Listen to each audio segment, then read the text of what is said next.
Hola mis amigos, es para mí un gusto poder saludarlos nuevamente y desearles muchas bendiciones de parte de nuestro Dios y sobre todo agradecerle a Dios por la disposición que hay en sus corazones para escuchar el mensaje que Él tiene para nuestras vidas en este momento.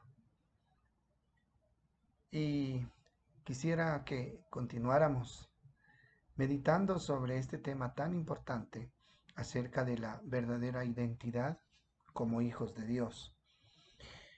Y entre los escritores bíblicos, Juan es el que mejor define el tema de la identidad de un verdadero hijo de Dios. Y él presenta pruebas concretas. Por ejemplo, en la primera carta, el capítulo 2, versículos 3 al 6, primera de Juan, capítulo 2, versículo 3 al 6, eh, él dice de la siguiente manera. Primera de Juan, capítulo 2, versículo 3 al 6 eh, dice así, de la siguiente manera. Y en esto sabemos que nosotros le conocemos si guardamos sus mandamientos. El que dice yo le conozco y no guarda sus mandamientos, el tal es mentiroso y la verdad no está en él.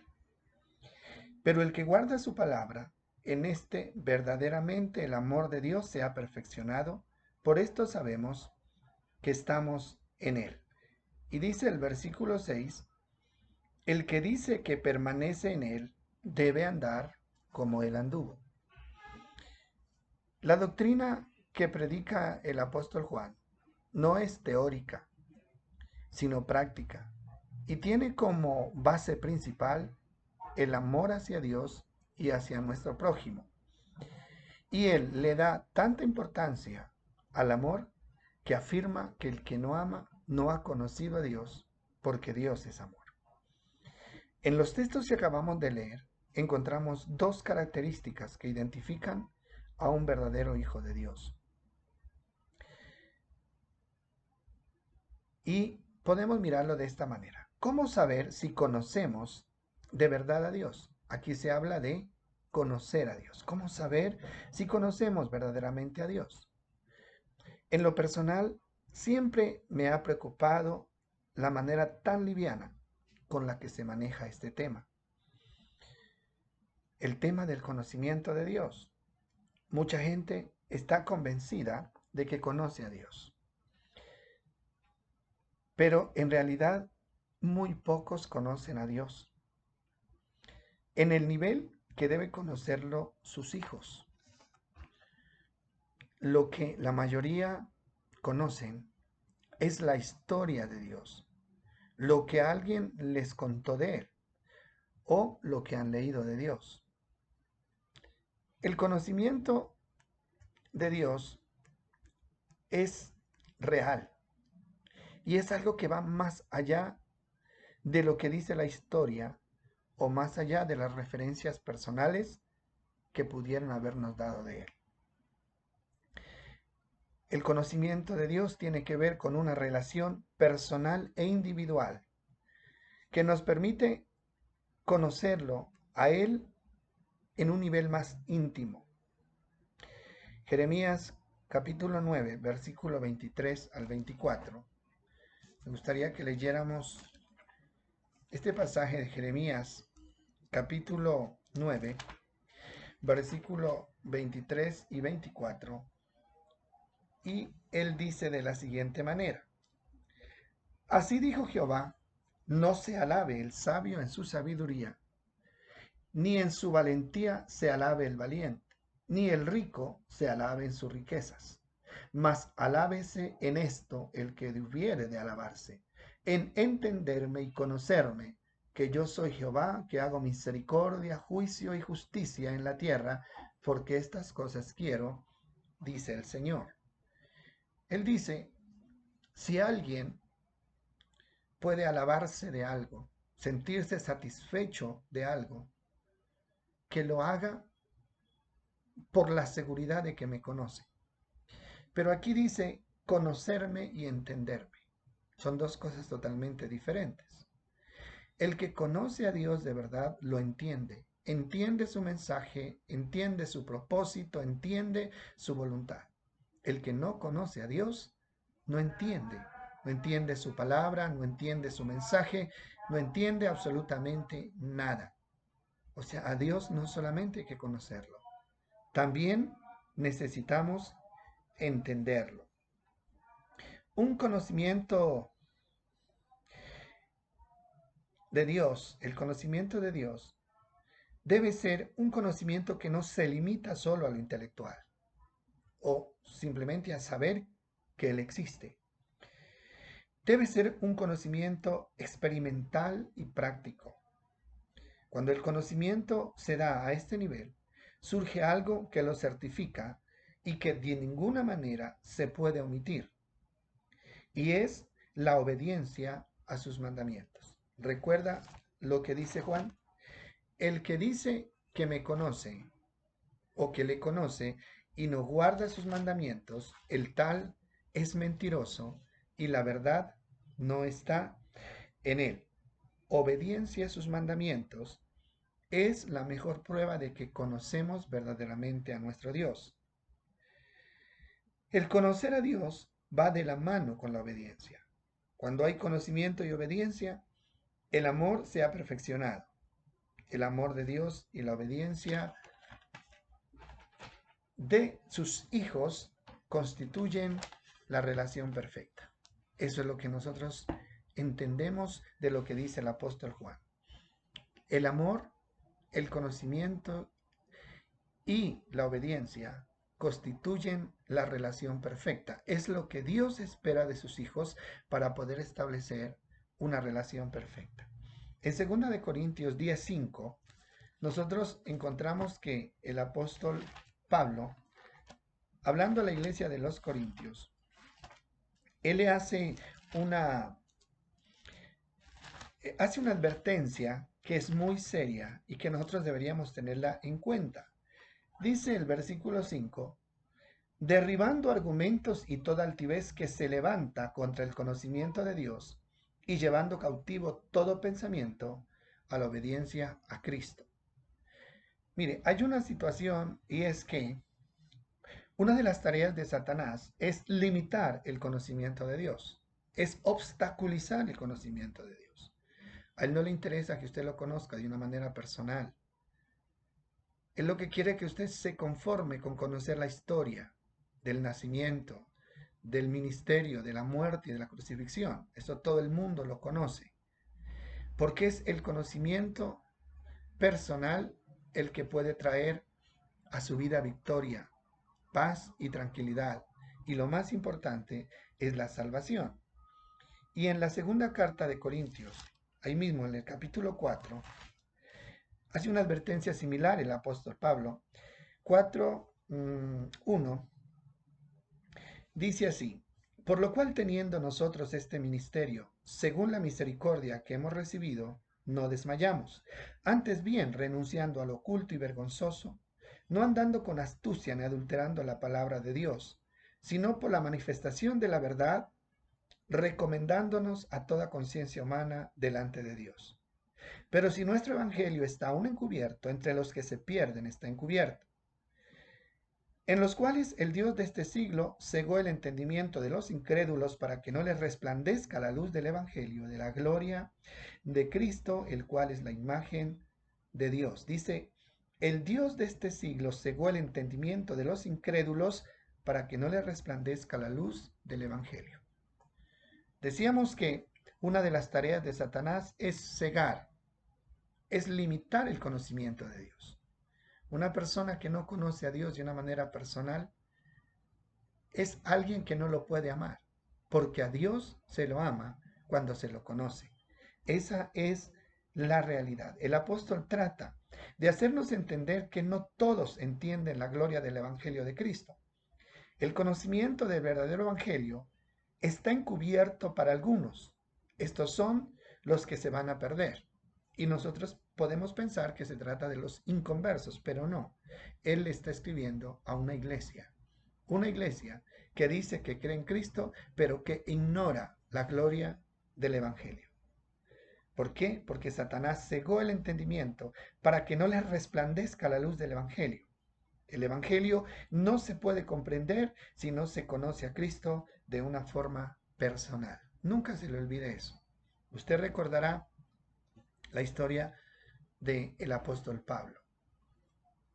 En Hechos capítulo 9 encontramos que ahí se narra la historia de la conversión.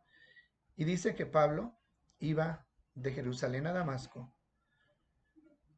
Dice que él iba buscando a los cristianos porque su propósito era meterlos a la cárcel. Él perseguía a los cristianos. Y era una persona que lo hacía pensando que estaba obedeciendo a Dios. Pero realmente estaba ciego ante la verdad. No pudo ver que a quien perseguía era al mismo Dios, a Jesucristo.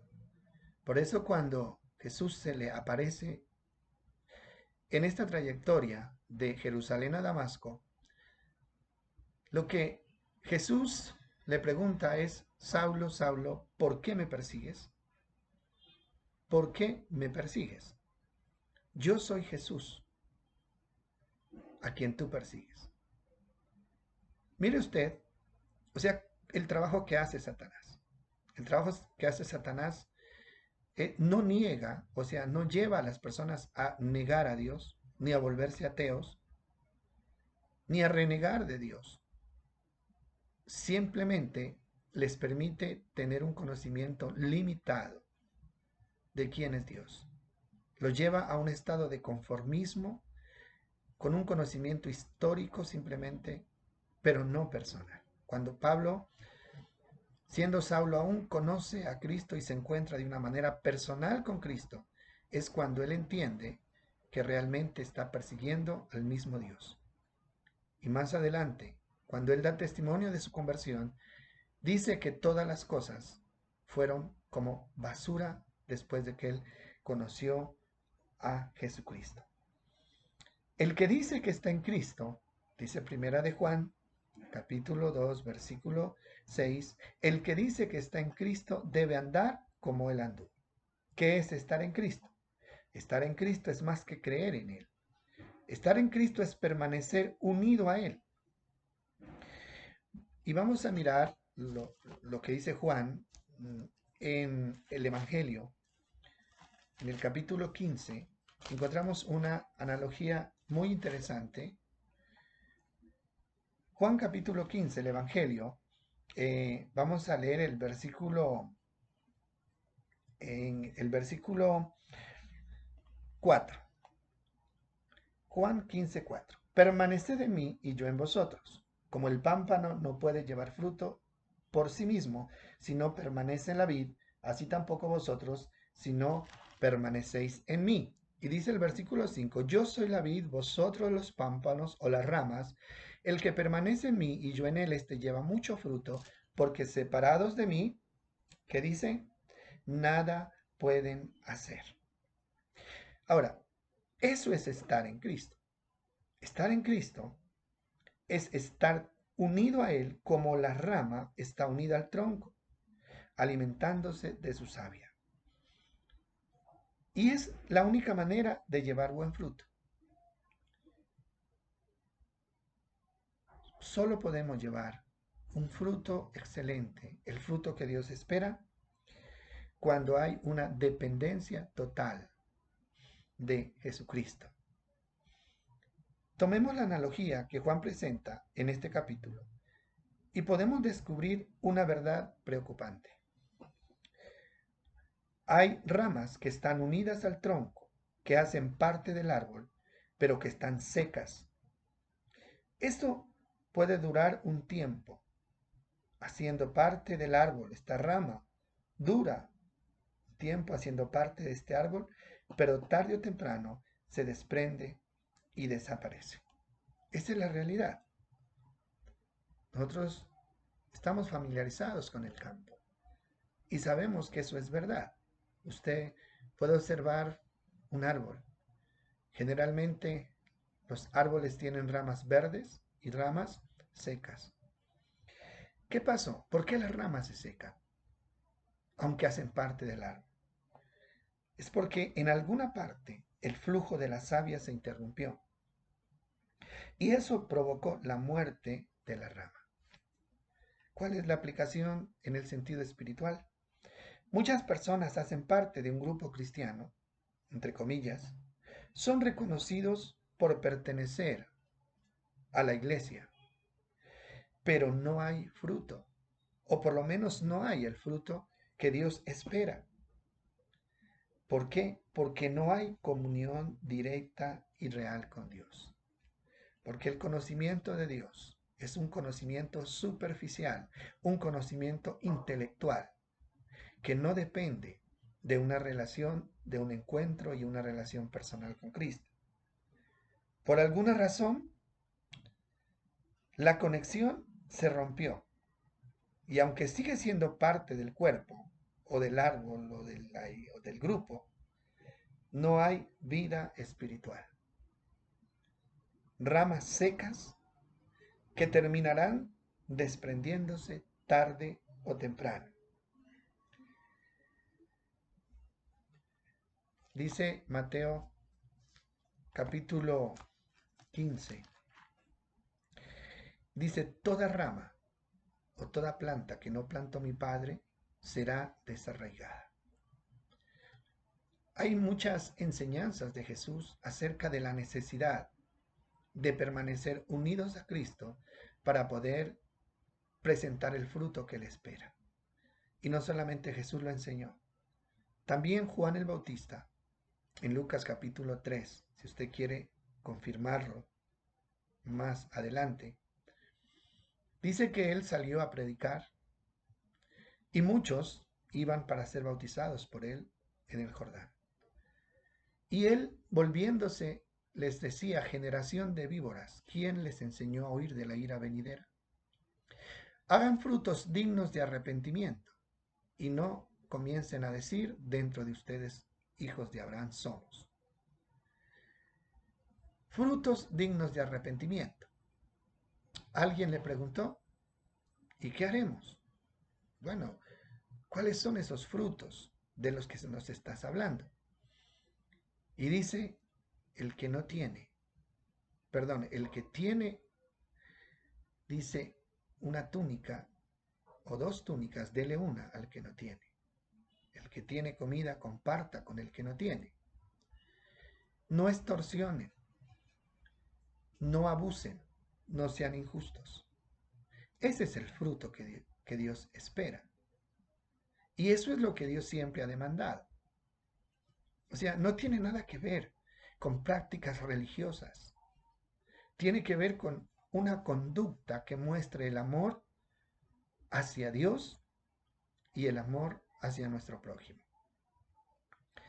Entonces la lección para nosotros en este momento es, y en lo que debemos meditar es, ¿qué tan unido me siento a Cristo?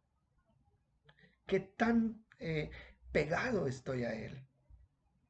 ¿Estoy recibiendo de Él el alimento, la fuerza, el poder, el amor? Recuerde que Jesucristo dejó al Espíritu Santo y el Espíritu Santo es Dios, Él es la fuerza de Dios. Y si nosotros tenemos una relación íntima con el Espíritu Santo, Él producirá en nosotros lo que nosotros naturalmente no podemos producir como fruto. ¿Por qué? Porque el apóstol Pablo dice que nosotros como humanos somos vendidos al pecado. Y el fruto de un ser humano que no está controlado por el Espíritu Santo es contrario a la voluntad de Dios. Pero una persona que depende del Espíritu Santo es una persona que va a tener el fruto del Espíritu. Es lo mismo. Gálatas capítulo 5 versículo 22. En adelante, más el fruto del Espíritu es amor, gozo, paz, paciencia, benignidad, bondad, mansedumbre, templanza. Dice, y contra tales cosas no hay ley. Ese es el fruto. Pero ese fruto son acciones. Son acciones que se ven reflejadas en nuestro diario vivir, con nuestros semejantes, con nuestra familia, el amor, la mansedumbre, la paciencia, el gozo permanente. Ese es el fruto. Y cuando esto es evidente en nuestras vidas, cuando nosotros y los que nos rodean lo pueden certificar, entonces podemos decir que hay comunión con Dios, que estamos siendo alimentados de Él como la rama que está pegada al tronco, que no hay ruptura, está recibiendo de su savia y se está alimentando y por lo tanto está produciendo un fruto excelente. Mis amados, aquí nos sirve estar medio pegados. Hay ramas que se desprenden de los árboles y quedan pegadas solo una parte. Si usted mira esas ramas, son ramas raquíticas, y si usted compara el fruto de una rama que está medio pegada con la rama que está bien unida, es totalmente diferente en su calidad. Hay mucha gente que puede tener una comunión a medias con Dios, a ratos, pero que eso se pone en evidencia cuando se trata de dar nuestros frutos. Medite bien en eso. O sea, nosotros solos no podemos. El versículo eh, de Juan, hay algo que me impresiona. El capítulo 15 que estamos estudiando de Juan, el versículo 5 dice, yo soy la vid o el tronco, ustedes son las ramas, el que permanece en mí y yo en él, lleva mucho fruto, porque mire lo que dice, porque separados de mí nada, absolutamente nada pueden hacer. O sea, nada de lo que Dios espera, nada de lo que Dios demanda se puede hacer cuando no hay una permanencia en Él. Ahora, la permanencia en Dios no es simplemente orar, ayunar, asistir a la iglesia. O sea, eso hasta se puede convertir en una práctica religiosa sin sentido. O sea, la permanencia en Él es de todos los días, todo momento, de noche y de día. Tener presente que somos de Él y que Él es nuestro Dios, todo el tiempo. Una rama nunca se puede separar del tronco, jamás. Porque si se separa, es muy difícil volverse a unir. Una rama no se pega al tronco a ratos cuando quiere y cuando quiere se desprende. Desprenderse del árbol significa muerte. Significa que nos vamos a secar y que vamos a ser desarraigados, desprendidos de esa presencia de Dios. Mi amado, el consejo final para esta reflexión es que usted, como dice Juan, examine su vida, que examinemos nuestras vidas para ver qué tan cerca de Dios estamos, qué tan unidos a Dios permanecemos, y eso lo podemos certificar si examinamos nuestro fruto, si examinamos la calidad del amor que estamos brindando, si examinamos el gozo que experimentamos aún en medio de las dificultades, la humildad que tenemos para responder a los demás. Bueno, la mansedumbre y todo lo que usted conoce. Mis amados, esperamos que estas reflexiones nos ayuden a tener un criterio más claro y un criterio más concreto acerca de nuestra identidad como hijos de Dios. Un abrazo para todos y muchas bendiciones.